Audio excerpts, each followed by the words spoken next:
Let's see how fast I can honk off the third most rabid franchise in sci-fi history.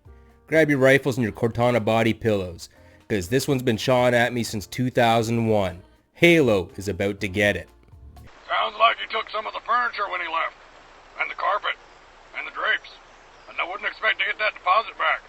Hello and welcome back to another episode of A Tanker's View with me, your average tanker, Tony.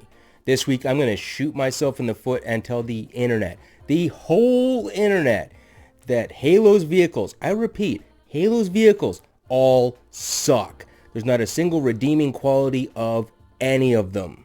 Alright, I'm gonna go cry. Now, I know I promised y'all Xenos hover vehicles right after the hover tanks video, and trust me, I'm going to keep that promise. I started off by doing the Covenant hover vehicles because easy low-hanging fruit, and well, just looking at all of Halo's vehicles, they just tweaked me in such a way that I just wrote this whole thing out, and so now you're just getting all the Halo vehicles all in one shot. Yeah, boy. Because all of Halo's vehicles, bar one example, are just so mind-blowingly, just mind-numbingly stupid that I couldn't help but tear the whole franchise a new one. So, you're welcome. Could you put that in a memo and entitle it, Shit I Already Know? So before I honk anyone off any further, please do like, share, and subscribe. You can always unsubscribe later, I promise. Tell me what you want to see next in the comments down below. Please check out the Patreon on the Ko-fi. Becoming a Patreon at the 1-tier member or the Ko-fi link grants you instant access to the Discord server. You can also check me out on all the other socials, your Twitters, your Reddits, your X's, your Grinders, your Foot Finders, your Instas, and your TikToks. Tony the Tanker or Tanker's View. Same thing on pretty much every platform. So let's carry on with the video. So, Halo, Bungie's magnum opus, a franchise that defined a generation. Hell, it defined my generation. I grew up playing this game. Hell, I played it when I was a teenager. I played it in Basic. I played it in Afghanistan. I played it when I got home from Afghanistan. You play as the titular Master Chef, obviously, who's got more plot armor than the whole goddamn Ultramarines chapter. I really so deep into the shit mire this time. And unfortunately, it's also got the stupidest vehicles in all of sci-fi franchise history. Well, no, check that. Star Wars is still worse, but the second worst vehicles in all of sci-fi franchise history. Now, this is strictly just an overview. I'm just going to paint in broad strokes here. Obviously, I'm a Halo fan, but it's a good pulpy sci-fi, but, huge but it's got more than its fair share of plot holes, crappy writing, and just an absolute utter lack of forethought. Sometimes you might swear again that it was written by Black Library. So, like I had mentioned earlier in the video, I'm going to kick at the low-hanging fruit first, so let's pick on the UNSC, because how else are you going to stick around for the hover vehicles if I don't put them at the end of the video? Up first is the Chupa thingy, or rather Warthog, if you get the joke. A wide-body, high-ride, and open-top technical. Off to a pretty rocky start on this one. But I'll see myself out. So we have the most common wheeled vehicle in the UNSC military here in front of us. And what is it? A vehicle with four-wheel turning, an oversized mag buffer suspension, an open-top canopy, all with a serious propensity for rolling over. Now, I could guess you could look at this one of two ways. One is the UNSC doesn't have a VA and don't care about your service-related injuries, or that two, the UNSC just is a wildly criminally incompetent in terms of procurement. I'm banking on two. Definitely banking on two. Let me put it to you this way. If you were a standard infantry soldier or marine, would you rather go to war in an open-top Humvee or a Land Raider? Would you rather roll out in one of these JLTVs? Because the UNSC thinks you should just roll out with the great value Hilux over here. So let's start with the basics. The UNSC spent decades fighting a counterinsurgency, kind of like us today. But you legends know what the difference is? Over those 20 years we actually spent fighting a counterinsurgency, we actually improved our vehicles and our tactics. Do you notice we don't tend to truck around in open-top, soft-skinned vehicles or Humvees in active war zones anymore? We put a stop to that shit once it got out to the public that grunts were welding their own applique armor on. Because you know what's more expensive than buying armor for your troops? The cost of retraining soldiers, and the loss of experience after they've been deleted from the battlefield. All because some numpteen procurement never grew out of his Jeep phase in college. To add all this insult to injury, the UNSC has to operate in all environments, right? United Nations Space Command, it's literally right in the name. So, not just Earth-like conditions. So why, in the name of the Emperor's Golden Briefs, would you think an open-top vehicle with no way to protect its crew from bird shit, let alone bullets, was a good idea? Or why a manual turret was a good idea if you're down to, I don't know, 2 crewmen? A completely manual turret? Why? We know damn well the UNSC can manufacture remote turrets. The M808B Team Killer is absolute proof of that. We have this technology even today, and guess what the best part is? Even if the remote arm takes a hit or breaks, it can still be operated manually like a normal turret. The UNSC just decided, nah, F all that, that's dumb. Let's just leave everyone exposed and useless. Christ on roller skates, for Pete's sake. The only redeeming quality of this vehicle is if you're going slow enough, it can essentially cross any terrain with ease. But that's the only redeeming quality. I could have made an entire video series on the deficiency of the UNSC.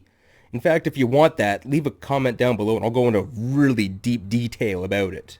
Now, next, I'm going to ignore the Scorpion entirely, because I already devoted 12 minutes on how it's literally the worst designed tank in all of science fiction. Fight me, nerds. What? Did we just become best friends? Yup! The Mongoose. Really? Alright, yeah. We got 4-wheelers in the army today. But the difference is we use those for camp administration and patrolling safe areas behind our own lines. Not the secondary wheeled attack method of the infantry. Let's just ignore the fact that your average soldier or marine is an early 20-something with a crippling addiction to caffeine, nicotine, and that questionable young lady down at the local blacklisted club. You know exactly which one I'm talking about. Now, what genius in command thought it was a good idea to take a vehicle with all of the worst qualities of the Warthog, miniaturize it, and then make your gunner hang right off the ass and hope he didn't piss off the driver that morning? That is an idea dumber than having taste buds grafted onto your dirt button. I have several questions. And finally for the UNSC, the elephant. What the literal fuck is this? Did the UNSC just decide to dig up Edward Grotte and put him in charge of procurement? This is a vehicle so fundamentally flawed and stupid and comically oversized, it only could have been conceived of somewhere in Europe in, I don't know, the early 1940s? No shit. Ignoring the fact that next to no battlefield possesses the infrastructure to utilize this rolling testament to overcompensation. How do you deploy this? How in hell do you even recover it? You're telling me that those 4 or 5 Pumas in the hold can tow it out if it gets stuck and high-centered? Or if it collapses through the ground? The worst part of that all is, it's not even well enough armed to repel attacks from even fast recon units. 2 manned defensive turrets, and a railgun with 0 ability to depress beyond its ecliptic. Of all the things you could have put on it, artillery, VLS cells, rolling missile frames, nah, just a couple of crayon munchers and turrets with shitty arcs of fire will be enough. Like, no wonder humanity got its shit pushed in so hard during the Covenant War. The UNSC is criminally, hilariously, comically inept. Realistically, humanity only pulled through that franchise because of plot armor. Or did they? Because the Covenant are a religious collective. They assimilate and imitate. They don't seem capable of innovation on a strategic scale. Probably why humanity held them off for 25-ish years during the war. But the Covenant's vehicles, oh my god, holy crap, boys and girls, buckle up, we got some doozies. At the beginning of the video, I mentioned there was one exception to all the vehicles in Halo, and the Ghost is it. It's the only vehicle that makes somewhat any amount of sense whatsoever. It's low, it's fast, it's quiet, and it does its job of recon fairly well. So yeah, I'm giving them exactly 1 pass. Good job, you filthy Xenos. Oh, the Revenant. Let's depart from something that actually made sense a second ago and just completely shit the bed.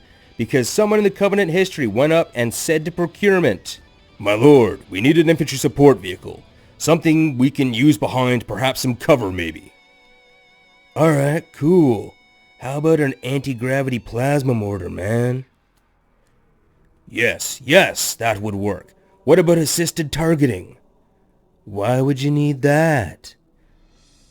So we don't hit our own troops? Sounds like a skill issue. Get some control of your troops then, Commander. Well, that was uncalled for. Moving on then.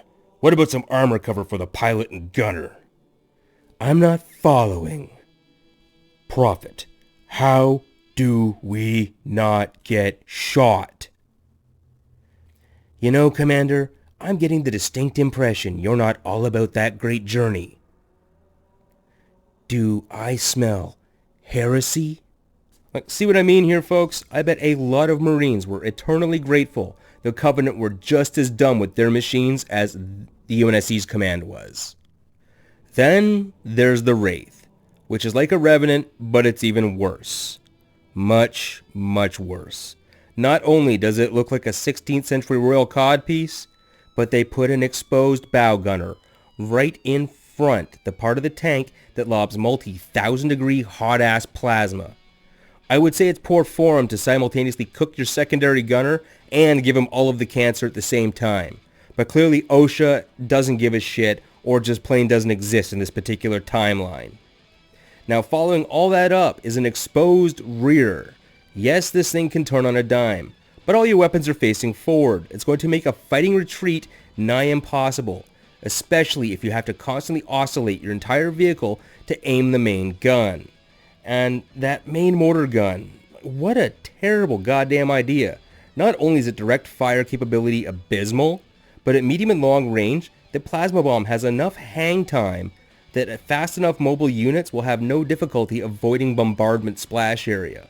One bonus point though, it seems to be the only damn pilotable vehicle with auto turrets up front on the wings as well. I guess the Covenant broken clock is right twice today. We're not going to repeat that. Next is the Brute Big Wheel, or Chopper rather. I'm not going to labor over this because it's literally a big wheel ripped off the set of Mad Max and piloted by Harambe's far angrier brother from another planet mother. This thing is assembled from scrap and guns. A single shot anywhere that's not a wheel pretty much guarantees this thing is going to fall apart, and then promptly put itself back together when the Brute screams and stares at it. It's an abomination, and I award it negative points for its creation. Bungie, you stole the Orc Choppa, and you know it. And rounding out this cavalcade of royal purple recreation is probably the wildest excuse for what an alien war elephant is ever. The Scarab. A semi-cybernetic quadrupedal, super heavy assault platform. Say that 5 times fast. Now, I know this is built out of those Lacolo worms or whatever the crap they're called. I'm not going to try and pronounce it. But I imagine the conversation when making these went something like this. My lord, we need a heavy assault platform to rain fire on our unbeliever enemies. Don't worry, I got you, fam. My lord, what is this? Well, bruh, you know all those worms we have lying around now? Yes, the Lagolo. It was a glorious conquest. What about them? Well, it turns out you can make stuff with them. Look, I stuffed this one into armor and gave it a gun. Why would you do that, Prophet? Why not? Look at him. Her. Them? Look at his little helmet and huge body. It's ridiculously cute. My lord, we don't need cute on the battlefield. I need a weapons platform. Okay. Unwedge your sword from your ass crack and look at this. What in the holy? I know, right? I stuffed these worms into a bigger suit and gave it more guns. And now we can ride it like a pony, too. Well, I do like ponies. Wait! Prophet, how are we powering this thing? These things don't generate electricity, do they? No. There's a plasma reactor up there to power up everything. Good. It's shielded correctly and protected from enemy fire, right? Define protected, Commander. Prophet, I literally just did. Huh. Okay then. If by protected you mean we hung it out the back of it and didn't make it at all conspicuous to the enemy, then yeah, it's protected. By the gods, how high were you when you made this thing? About 10 minutes to lunch. Why?